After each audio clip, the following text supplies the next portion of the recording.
आवाज आ रही है ये फोनोग्राफ से, ढूंढो खुदा को दिल से, ना लाफो गजाफ से।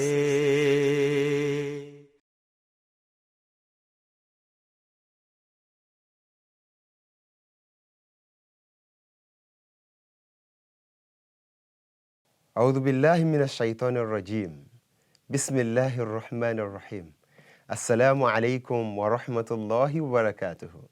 Welcome to another inspiring episode of Future of Work on MTA Africa. I am your host, Abdul Qadir Ismail Uduagbeminga, and I am thrilled to have you join us for another exciting episode. Today, we are exploring a game changer in the world of work, the gig economy and freelancing.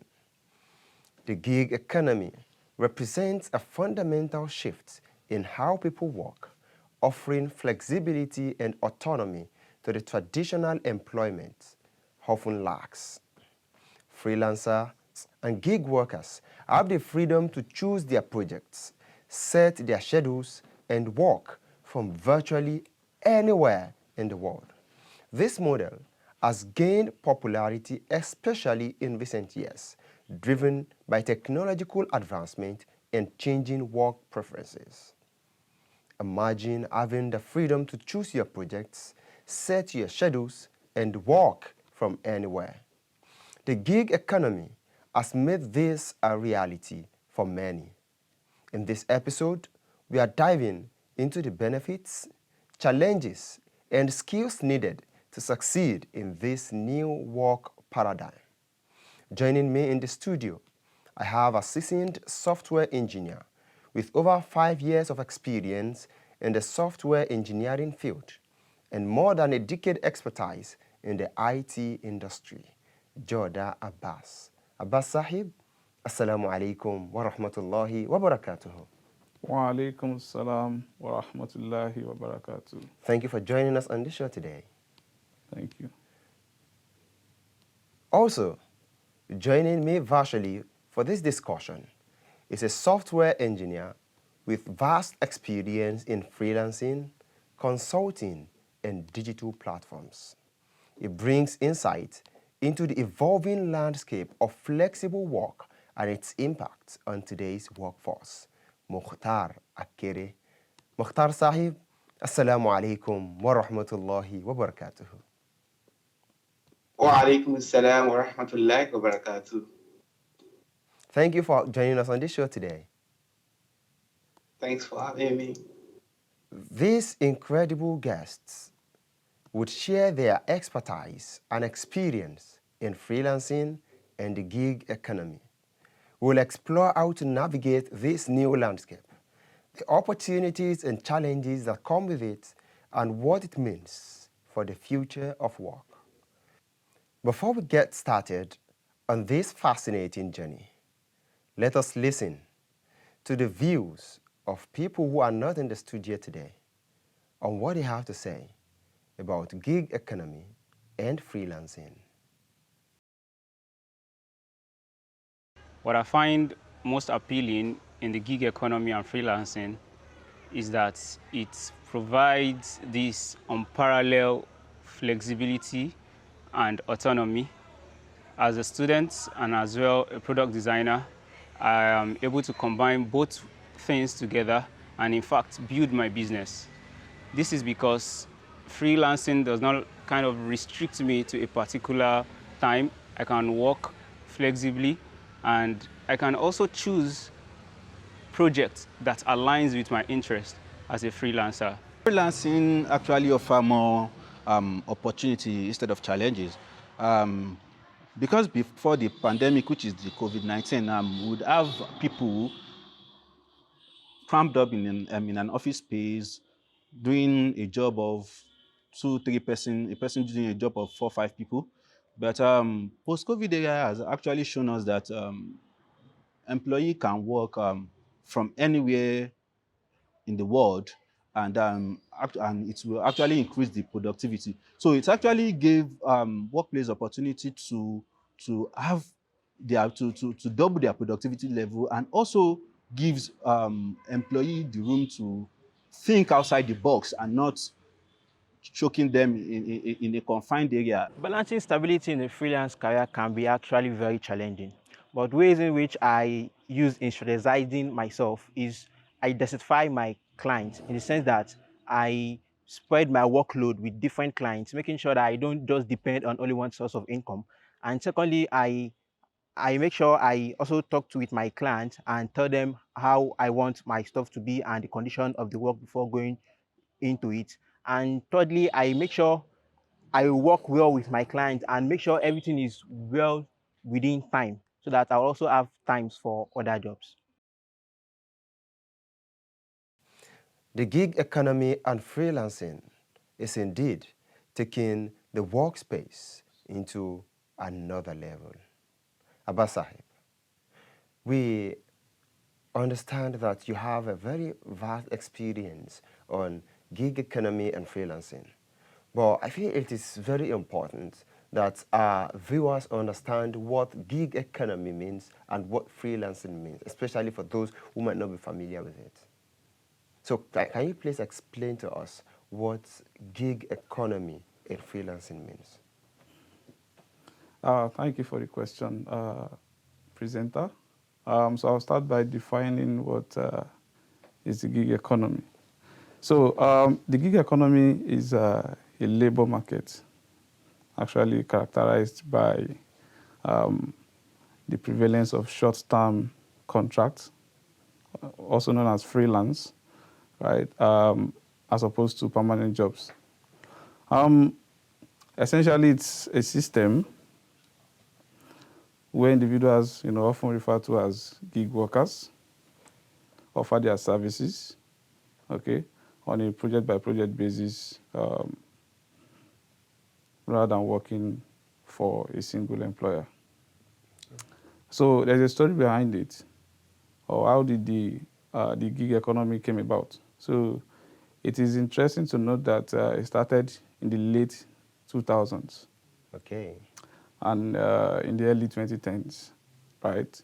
So this period actually saw a rise of what is known as the gig economy now because of the rise of digital platforms that enables people to,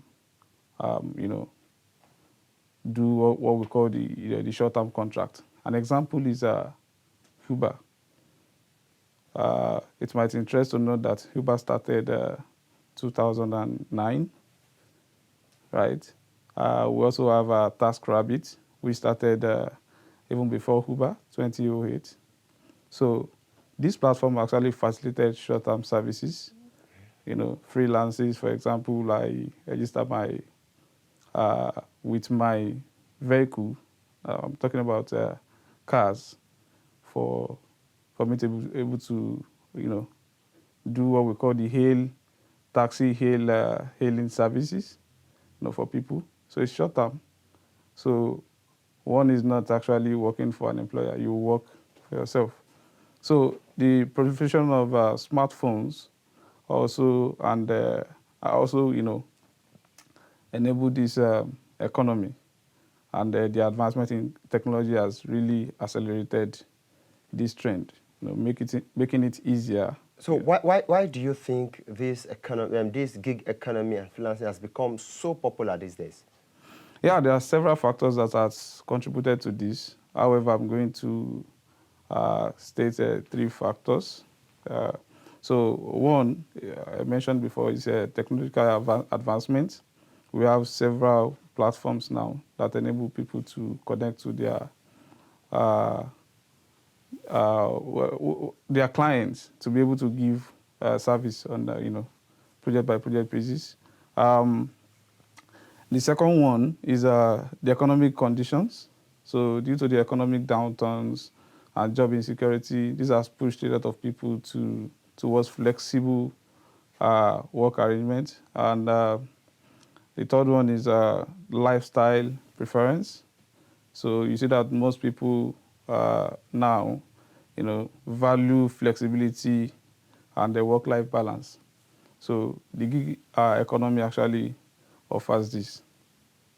Okay.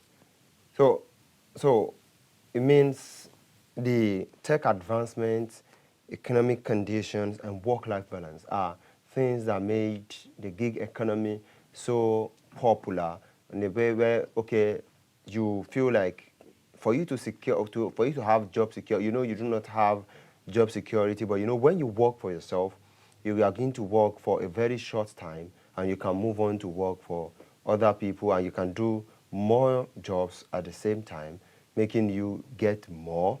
And because there are technological services that will make it easier for you to take on these jobs at your own comfort, it makes it easier for people to engage in these freelance services and work for themselves. Jazakumullah khairan, Abbas Sahib. Mukhtar Sahib, we are talking about the gig economy and freelancing. So, what is the distinction between gig economy and freelancing? Because even while the gig economy and the traditional model of work, because even while engaging in the traditional model of work, we have people that still work for different employers. Probably they do some work between 2 to 4, then they meet another employer to work between 4 to 6 and things like that. So what is the main distinction between the freelancing and traditional model of work? Thank you for that question. The distinction between gig work and traditional employment is quite significant. And these have long-lasting implications for both workers and employers. The first one is about the contract and job security. In traditional employment, you most of the time have like long-term contracts where the employers have to provide a sense of job security and stability when it comes to their job. And these positions usually comes with a long variety of health insurances and other perks like that, paid leaves and other perks like that. In contrast, gig work is usually characterized with short-term contracts, and most of the time, like you said earlier, one-off task, where you can actually hire people based on a particular set of tasks that you want you want accomplished. Another key difference is control and autonomy. When it comes to traditional employment, the employer usually have a kind of like they have to follow is adhere to a set of schedule where they have to follow company policies, they have to work under supervision of managers and the likes. But with gig workers or gig employee, they have a certain greater degree of autonomy. They have freedom to select their project, they have freedom to negotiate their rates, to decide work hours. You mentioned earlier about when you can decide to work from like 2 to 4 and the likes. And you have that autonomy to be able to choose when to work, how to work, and where to work, and on what particular task or project you want to work. And I think those are like the main distinctions between traditional employment and gig work. So the main distinction between traditional employment and gig worker is the fact that you have the autonomy, you have the autonomy to decide your working hour. You can work at your own discretion with little or no supervision. Just give me the job, let me do it. I'll deliver. Just give me the job and your time frame. I'll deliver. So when I work or how I do the job is not your problem. What you need to do is get your results. Yeah, and yes, and the most important thing is about results. You delivering what they actually wanted, Exactly. and the bureaucracies are gone already.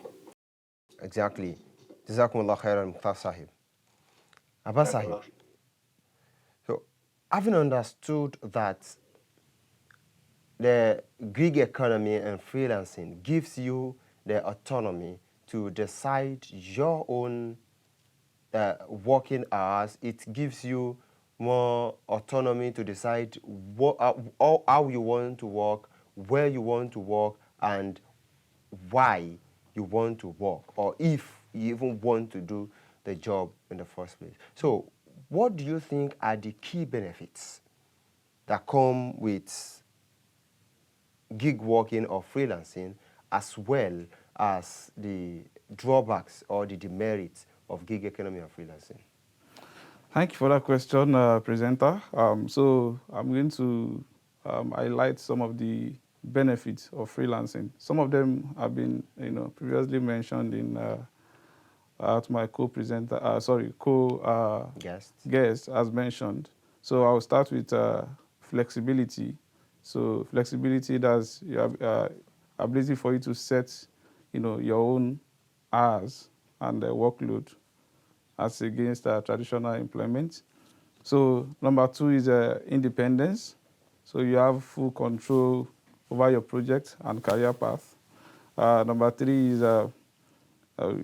very, very important. That's why most people engage in it, potential higher earnings. So because without a salary cap, your income can grow with your skills and client base, right?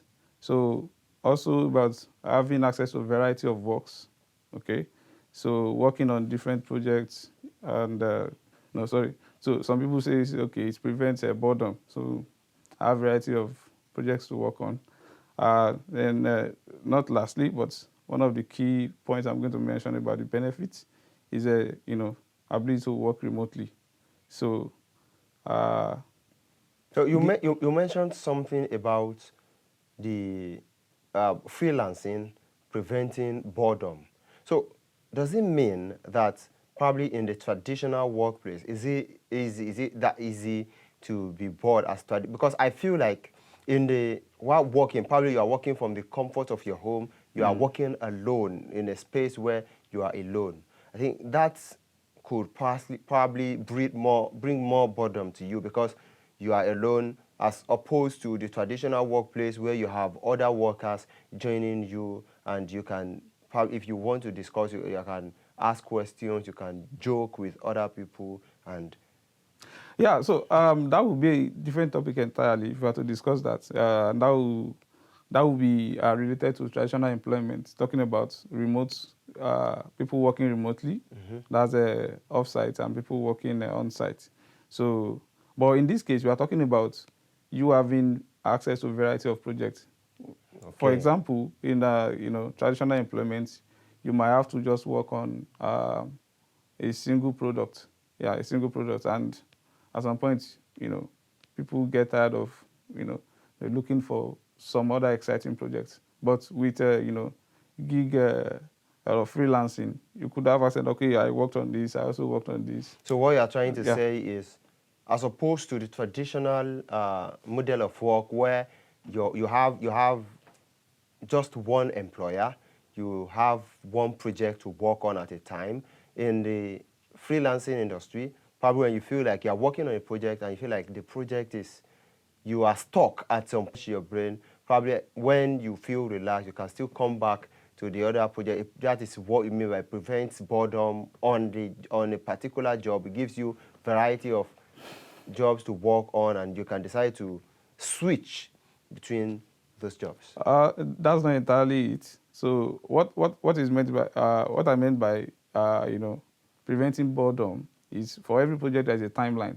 So it means once you are done with this, you have another project which is basically different from the first one that you just finished. So someone that is working, let's say, let me use a bank for example. The person might be working on a workflow system for the bank, and that's the product that he or she is going to be working on for a long period of time.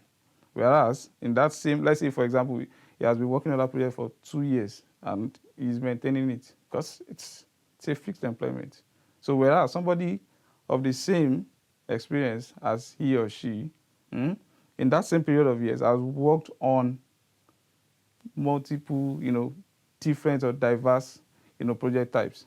You understand? Yeah. Mukhtar Sahib.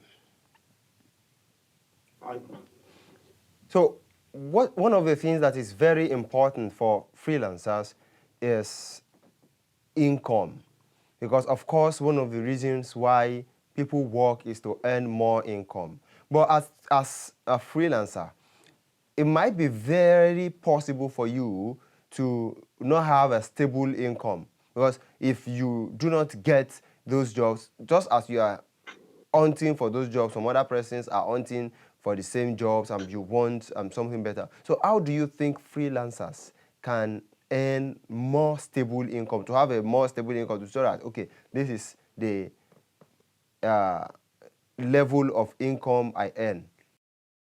I think ensuring a stable income as a freelancer is a common concern. But with strategic planning and proactive measures, you can actually achieve a relatively stable income. And there are some ways that you can achieve that. One of the popular ways is to diversify your client base, which means to have multiple clients in simple terms. And the way to have multiple clients is to build a good personal brand by developing, by networking, by connecting, by marketing yourself. There are a lot of platforms that you can use to improve your personal brand, to increase your networking and your skill set.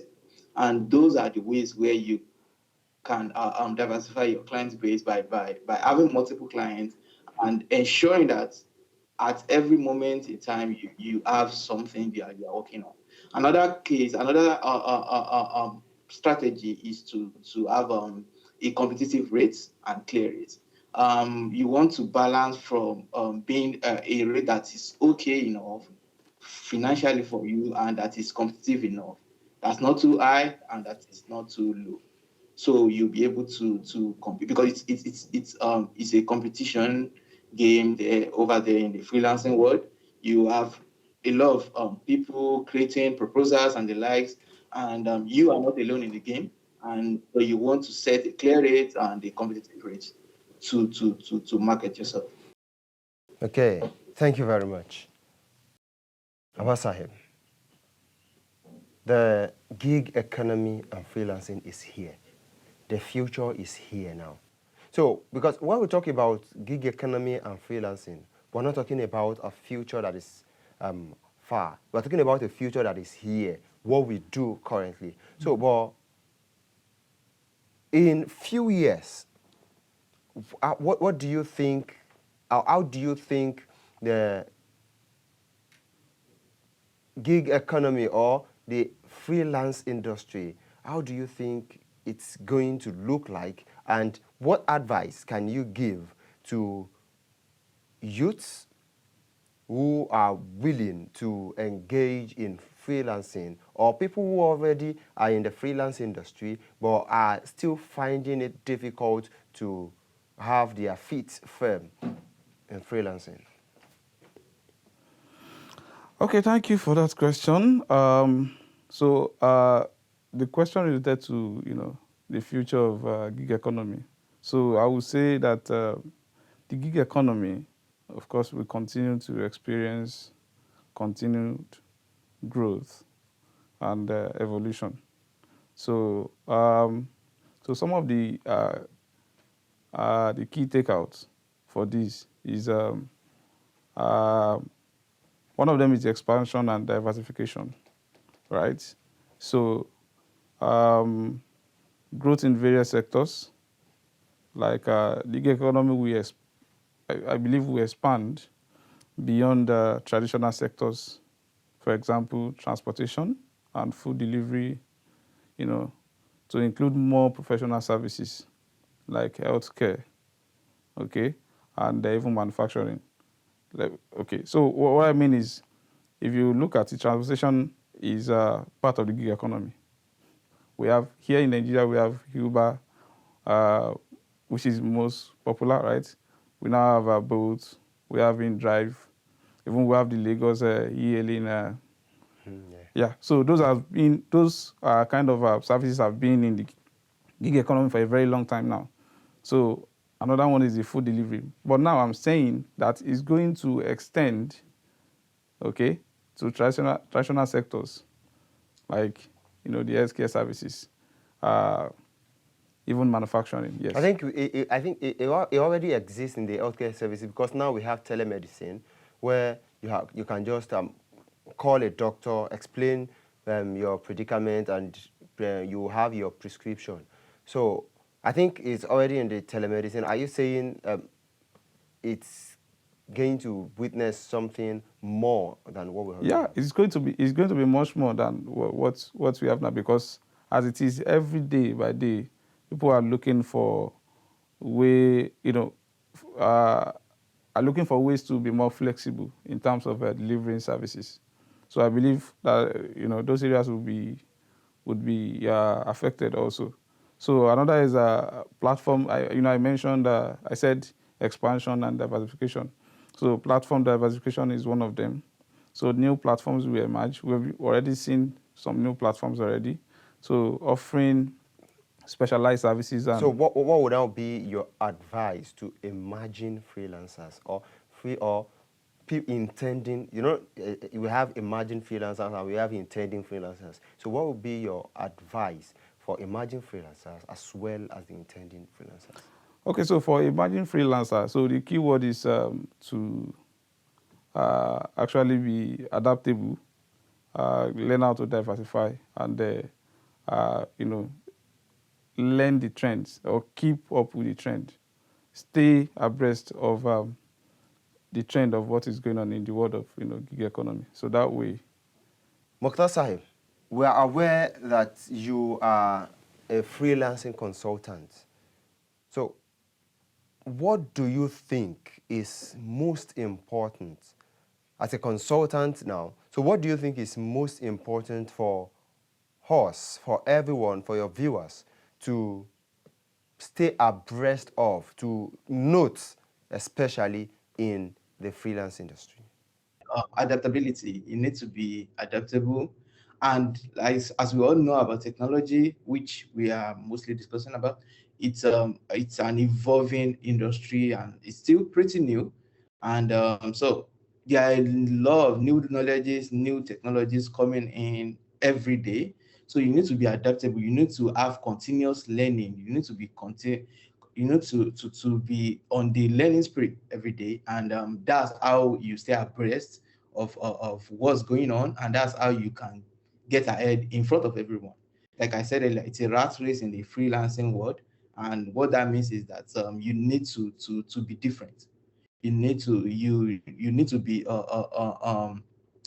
need to be adaptable to new technologies. You need to learn new things. You need to for example, we have some new technologies like AI, artificial intelligence. These are things that can improve your skills. These are things that you can use to skill up and then to market in the freelancing world. So adaptability and continuous learning are very key in thriving the gig economy. Adaptability and continuous learning are very key in driving the gig economy. So it's important that you stay flexible, you upskill yourself, you relearn, and you unlearn probably some of the things you have learned before and are no more in use. You continue to improve, because the gig economy is very competitive, and to engage in the competition, you must be innovative, you must be different. Let people see something different from what they will see from the other person and make them feel like, oh, we want him to work for us. Then you will make your mark in the gig economy. Jazakumullahu khairan, Mukhtar Sahib. Jazakumullahu khairan, Abbas Sahib. We appreciate your vast experience and we appreciate your time. May Allah continue to bless everyone. Our viewers, Jazakumullahu khairan for staying with us till the end of the program. We appreciate your time and we are sure you have learned something from this episode of Future of Work. Next time, we'll be talking about other important topics that makes you more adaptable to the ever-emerging workplace. Jazakumullahu khairan once again. For questions, comments, and observations, do not hesitate to reach out to us via africa mta.tv. I remain your host, Abdul Qadir Ismail Oluwagweminga.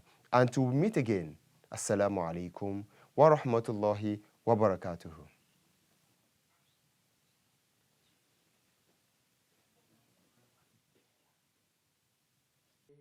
जब तक अमल नहीं है दिले पाको साफ से,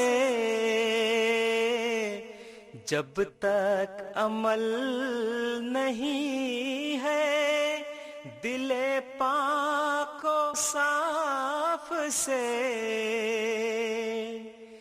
कमतर नहीं ये मशगला बुत के तवाफ से, कमतर नहीं ये मशगला बुत के तवाफ से।